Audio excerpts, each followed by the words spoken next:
Bonsoir et merci de nous retrouver pour édition spéciale sur Al24 News. Comme chaque début de soirée, nous nous retrouvons en direct pour un nouveau thème du débat. Ce soir, cap sur le Liban avec ce vieux conflit de la délimitation des frontières maritimes entre le Liban et l'entité sioniste qui refait surface. En début de semaine, le Liban a vu rouge lorsqu'une unité flottante de production et d'exploitation de gaz offshore pour le compte d'Israël a marqué son arrivée dans une zone contestée où se trouve le champ gazier de Karish. Beyrouth a aussitôt dénoncé une provocation, un acte d'agression au cas où Israël se mettait à des travaux d'exploration, de forage ou d'extraction dans cette zone contestée. Au moment où tout le monde le sait, les négociations indirectes entre les deux délégations autour de ce conflits frontaliers sont au point mort. Nous allons tenter de décrypter la situation avec mes deux invités ce soir, Michal Ghazal et notre invité. Bonsoir Monsieur Ghazal, vous nous entendez ? Très bien, on va essayer de contacter Monsieur Ghazal d'un moment à l'autre. Je rappelle que Monsieur Ghazal est expert international en négociation, médiateur et consultant auprès de la délégation libanaise aux négociations de Nakoura autour, je le rappelle, de ce conflit maritime. On tente également de joindre depuis Beyrouth le général à la retraite Hicham Jaber. Il est avec nous, Monsieur Jaber ? Très bien. Pour mieux comprendre donc les enjeux de ce qui se passe actuellement dans cette zone de Méditerranée orientale et les visées d'Israël actuellement, on tentera donc de revenir sur les origines de ce litige avec mes deux invités. On tente toujours de les joindre. Nous avons donc une carte à travers laquelle on tentera de comprendre donc les enjeux de ce conflit, ce contentieux qui dure depuis plusieurs années et qui concerne donc les frontières maritimes entre le Liban et l'entité sioniste. Je rappelle donc que l'information principale donc intervenue dimanche dernier lorsque le Liban a donc réagi à l'arrivée d'une unité flottante de production et d'exploitation de gaz dans la région, dans la zone contestée dans le champ de Karish en Méditerranée orientale. Donc il y avait des négociations indirectes qui avaient été entamées en 2020 et qui sont actuellement au point mort. On tentera donc de décrypter la situation avec mes invités. Je ne sais pas si Monsieur Ghazal est avec nous. Monsieur Ghazal, bonsoir.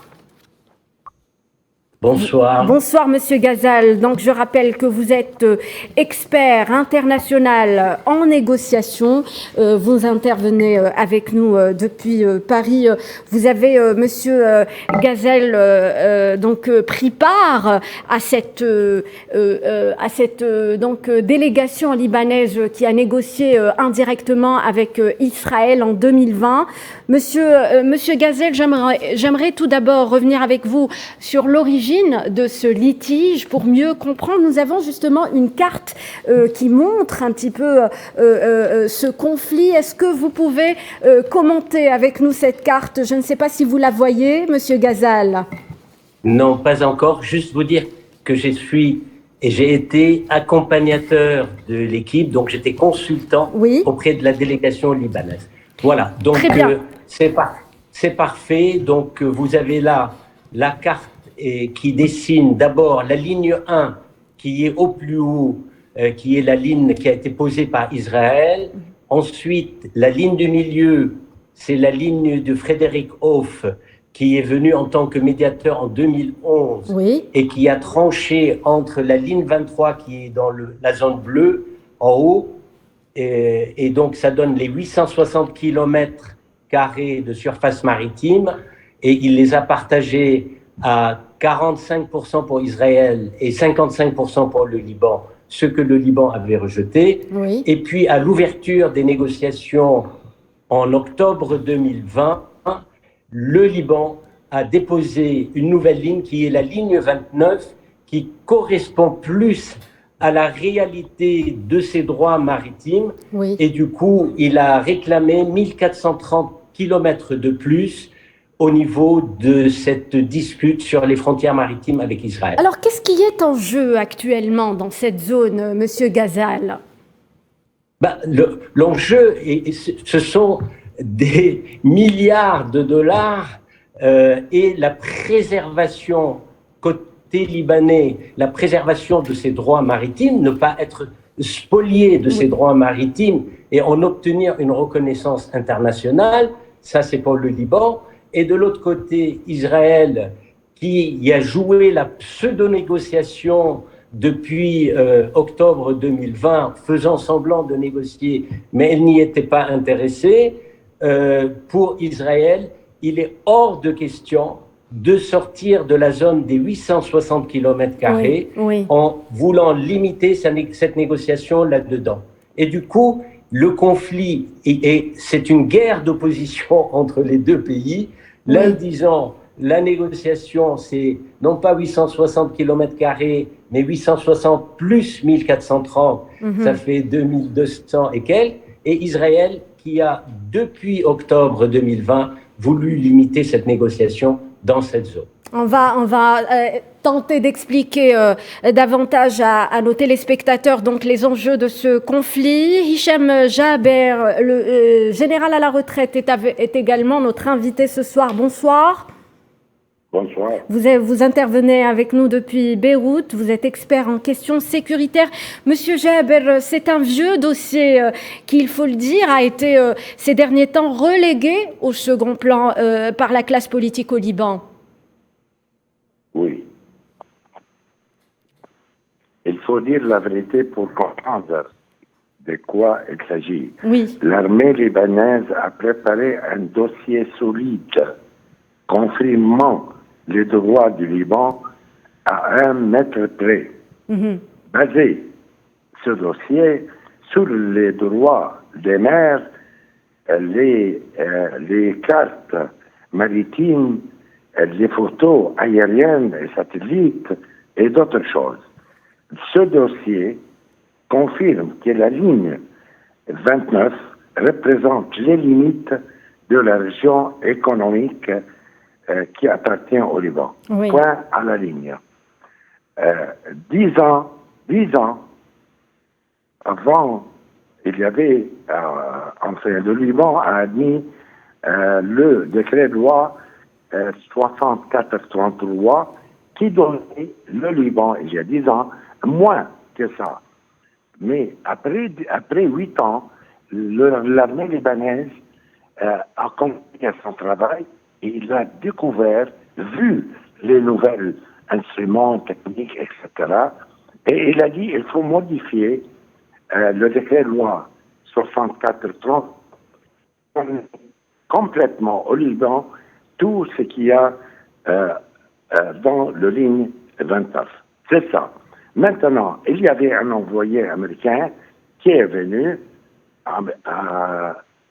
il a discuté avec les politiciens libanais. Oui. Paraît-il,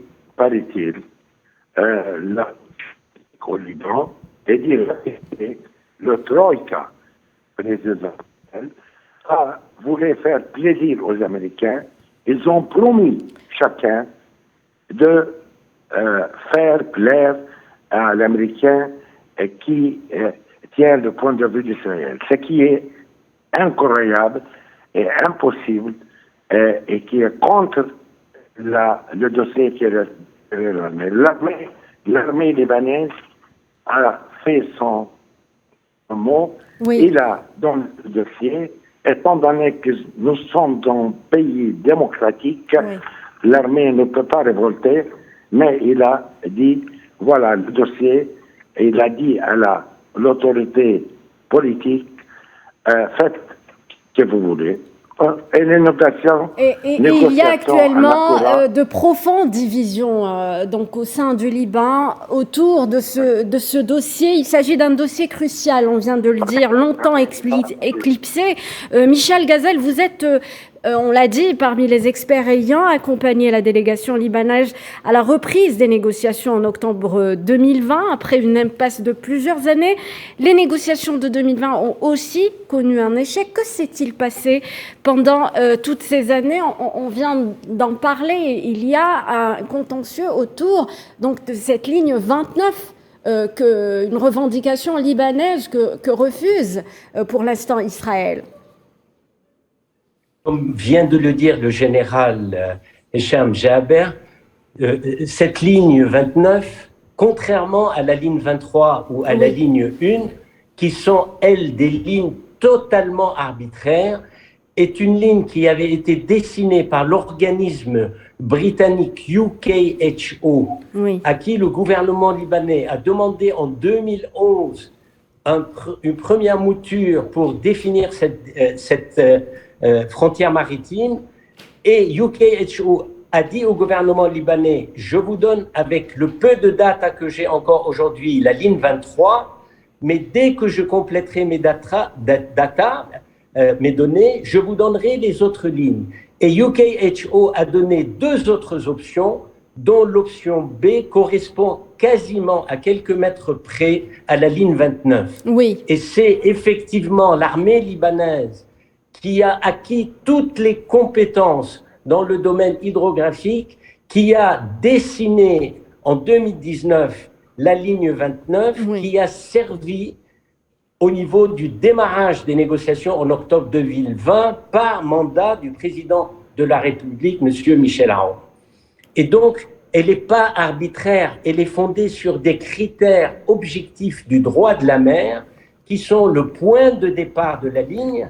La ligne 29 part de Ras El Nakoura, qui est le point ultime de la frontière entre le Liban et Israël, alors que la ligne 23 et la ligne 1 partent de la mer, ce qui est illégal. Ensuite, il y a ce qu'on appelle l'équidistance.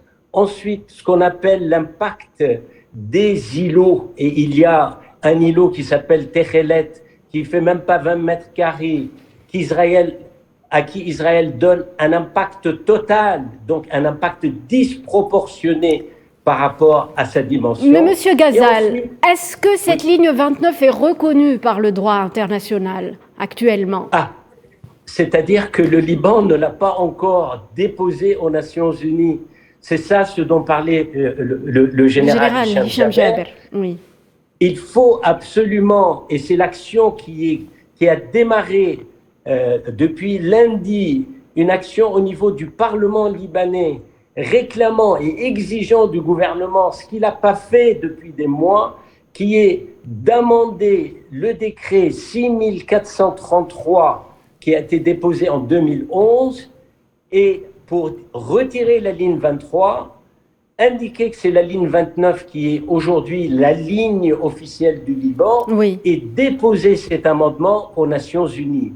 C'est là que le Liban détiendra une carte très puissante et très forte pour négocier avec Israël. Donc Israël a mis le Liban devant le fait accompli face à cet imbroglio. Absolument. De toute façon, Israël jouait la montre depuis le début des négociations en 2020 jusqu'à ce week-end, jusqu'à samedi dernier, où le navire FPSO qu'ils ont commandé à Singapour est arrivé et il s'est posé sur le champ de Karish. Et dans quelques semaines, il va commencer l'extraction du gaz. Et dès qu'il commencera, le Liban n'aura plus que ses yeux pour pleurer. Vous pensez, qu'en pensez-vous, monsieur Hicham Jaber? Que peut faire le Liban face à cette situation dans laquelle elle s'est mise? Il peut faire premièrement signer le décret-loi de modification, décret-loi 64-33. Il faut le signer par le président de la République. Deuxièmement, il faut que le Parlement libanais se réunisse et prendra une position, une bonne position et forte et solide, et pour adopter le dossier libanais préparé par l'armée.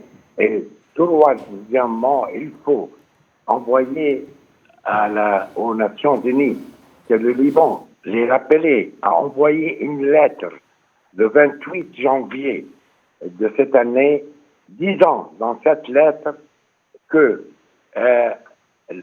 nous allons vous envoyer un nouveau décret-loi confirmant les droits du Liban.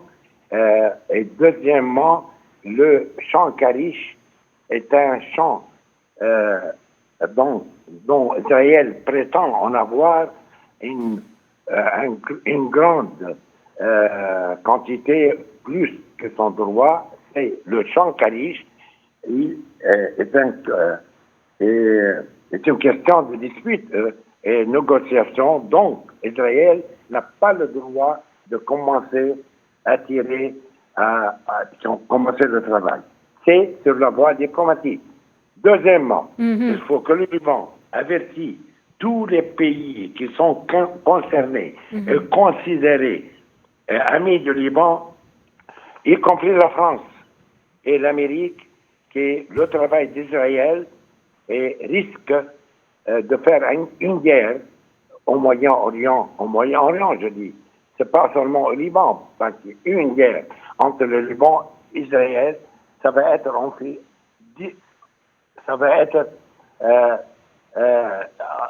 créer aussi une guerre entre la Syrie et Israël, et on ne sait pas quelles sont les conséquences. Donc, l'Afrique ne veut pas une guerre, tout le monde ne veut pas une guerre, le Liban ne veut pas une guerre, mais le Liban ne peut pas rester silent devant Israël qui déniche ses droits maritimes. Donc je suppose que Israël a profité d'un contexte pour passer à l'action. Monsieur Ghazal, vous êtes avec nous? Monsieur Ghazal?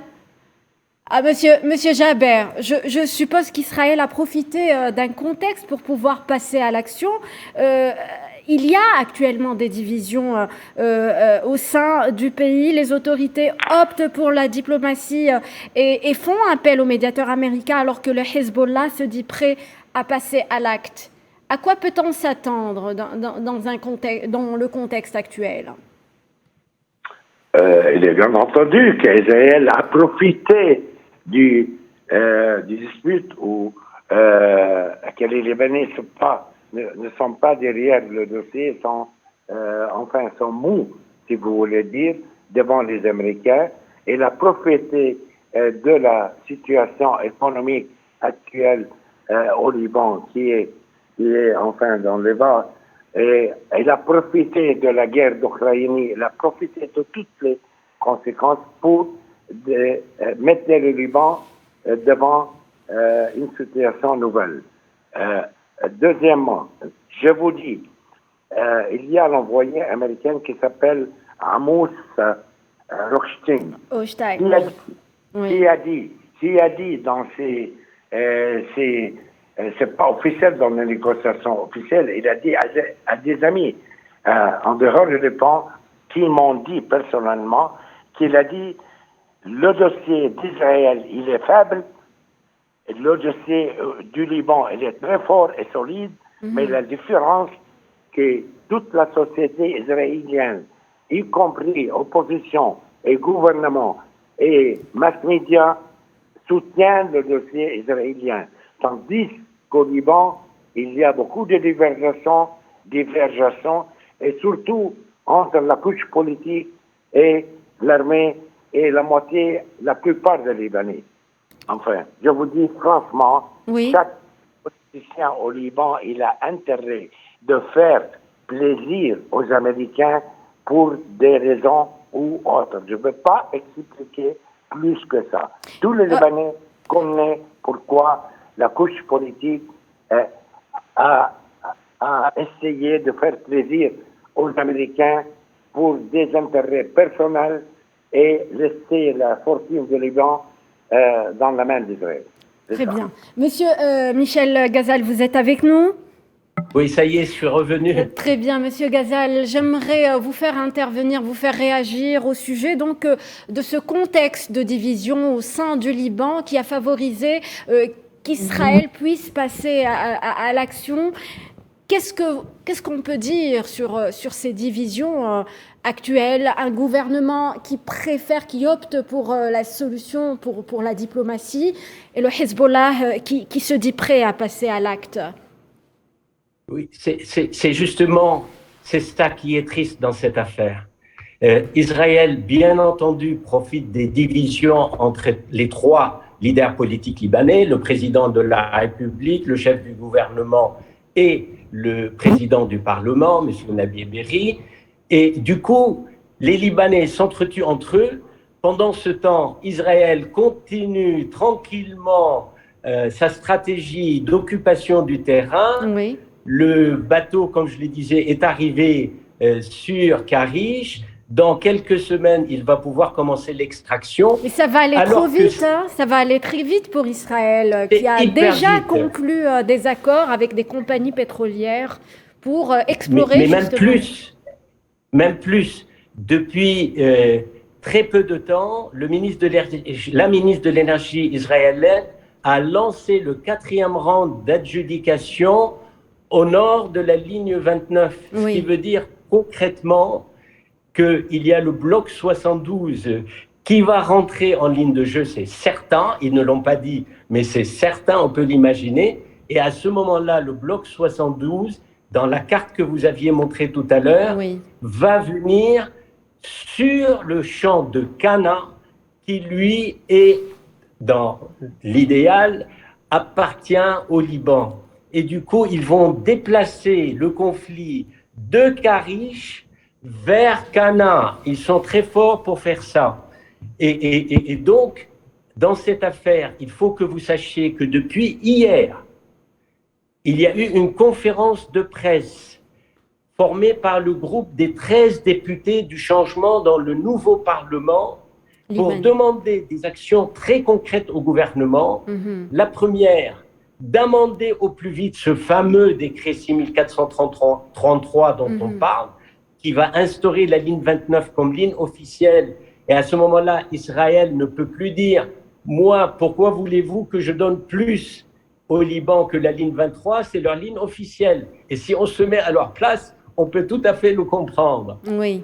2, on exige que le gouvernement, dès qu'il dépose la ligne 29, envoie une lettre d'avertissement à la compagnie Energean qui exploite le champ de Karish pour leur dire dorénavant que ce champ est dans une zone contestée. Et comme il est dans une zone contestée, selon le droit international, oui. on ne peut pas l'exploiter.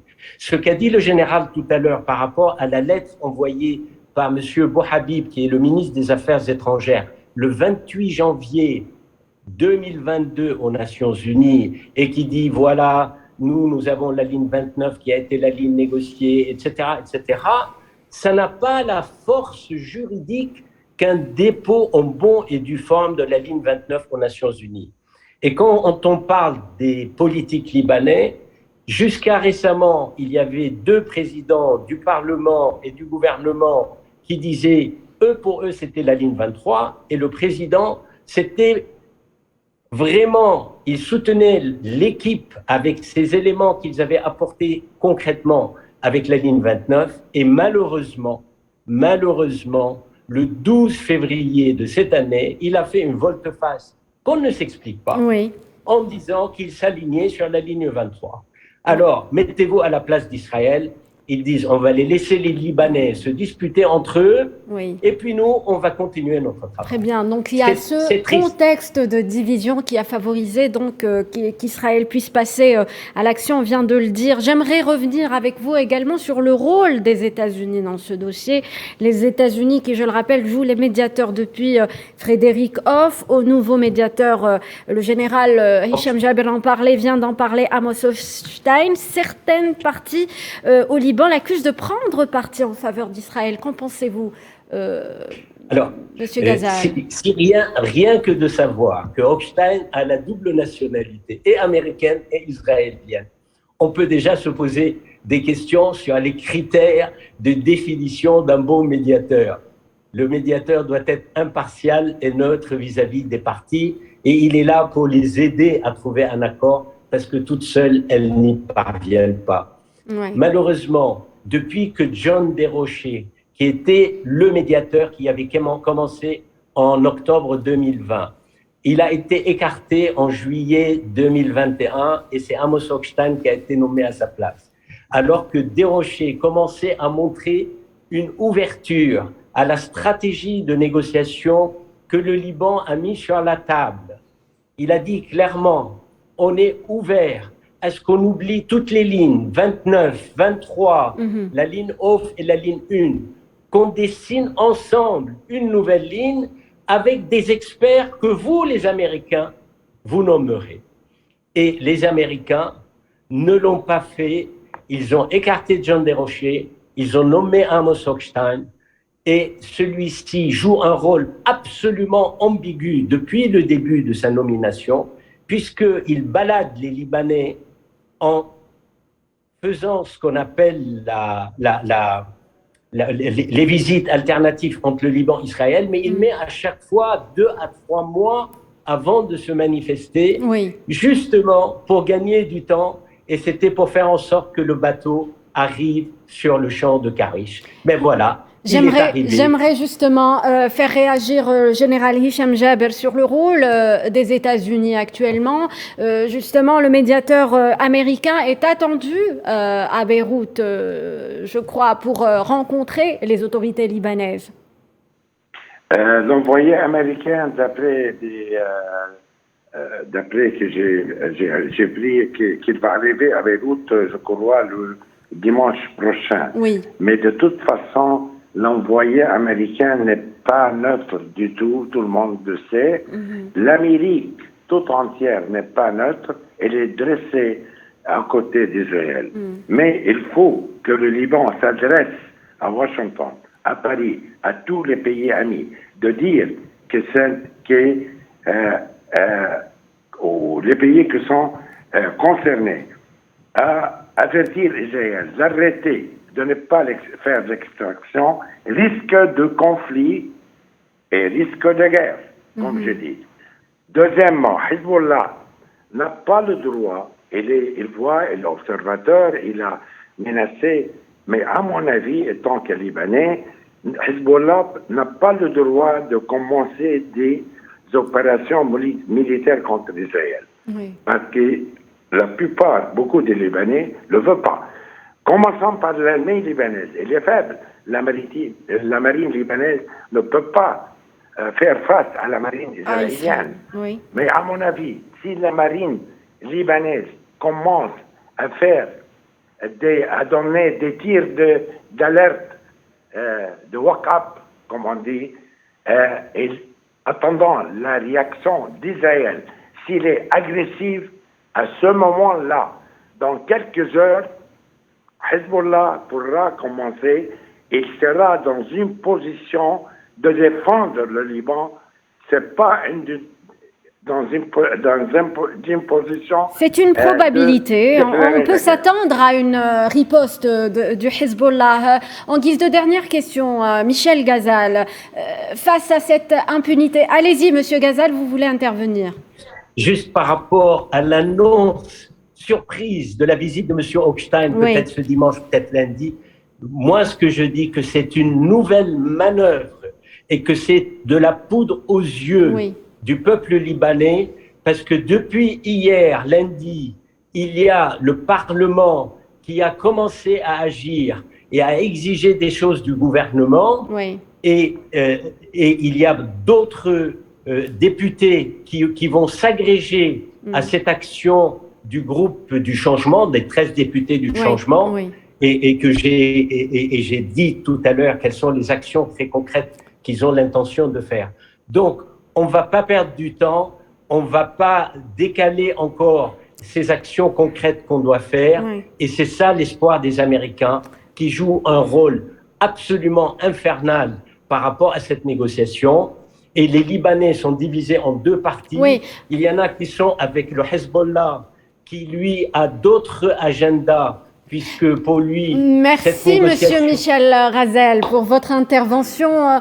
on va dire que cette situation pousse Israël à aller plus loin dans ses objectifs expansionnistes. Merci à vous d'être intervenu dans cette émission. Je rappelle que vous êtes donc expert international en négociation, médiateur et consultant auprès de la délégation libanaise aux négociations de Nakoura. Et je remercie également Hicham Jaber, général à la retraite, expert en questions sécuritaires, d'être intervenu dans cette émission. Merci à vous, chers téléspectateurs, de nous avoir suivis. Restez sur Al 24 News. Très bonne soirée.